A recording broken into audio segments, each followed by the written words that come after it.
Welcome to Technically You, where we decode tomorrow's tech today. Ever wondered how programmers talk to quantum computers? Today, we're diving into the fascinating realm of quantum programming languages, and trust us, it's more than just adding qubit to your Python code. Yep, forget what you know about 1s and 0s.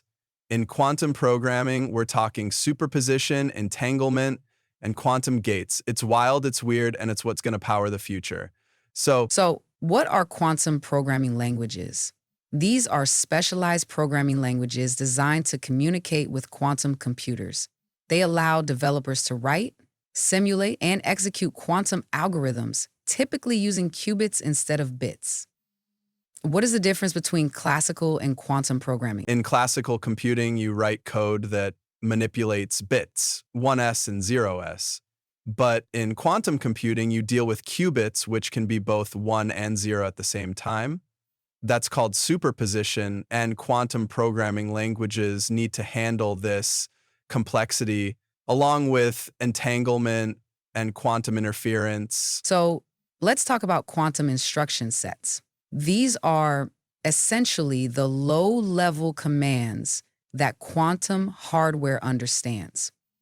Kind of like assembly language in classical computers, but with quantum logic gates. Exactly. And the most common gates include Hadamard, used for superposition, C0 entangles qubits, Pali gates, XYZ, and Toffoli and Fredkin. For more complex quantum operations, Let's go over the most popular quantum programming languages, what they are, and how they work. Qiskit, IBM.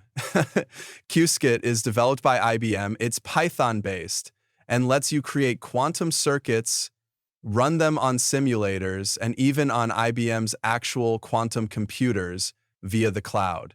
It's great for beginners and pros alike. Cirq. Google.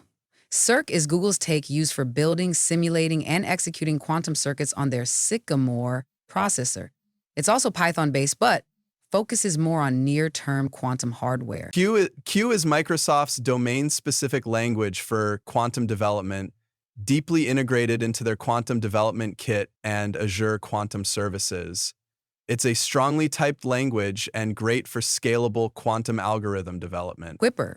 Quipper is an open-source functional programming language designed specifically for quantum computing. It's built on Haskell and allows for highly abstract, modular quantum algorithm development. PyQuil, Rigetti, C. Williamson from Rigetti Computing, and works closely with the Forest SDK.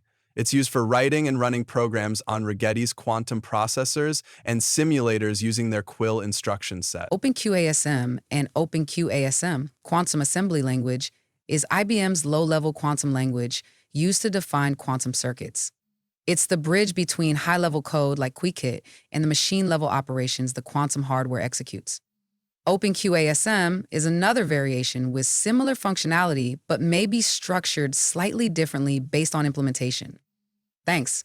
Now, what are the benefits and challenges of quantum programming? Quantum programming lets you solve problems faster, like factoring huge numbers or simulating complex molecules. But the challenge? Debugging. With qubits, you can't just print their values. They collapse the moment you observe them. Also, quantum error correction is still a big hurdle. Let's now talk about the future of quantum programming. As quantum hardware matures, we're seeing rapid evolution in these languages.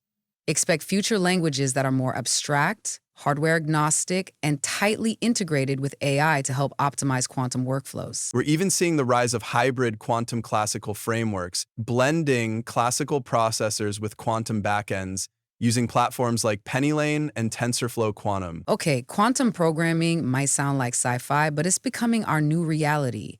Whether you're just curious or gearing up for a quantum career, these languages are your gateway into the next computing revolution. Thank you, listeners, for tuning in. Don't forget to subscribe, share this episode, and as always, stay curious, stay quantum.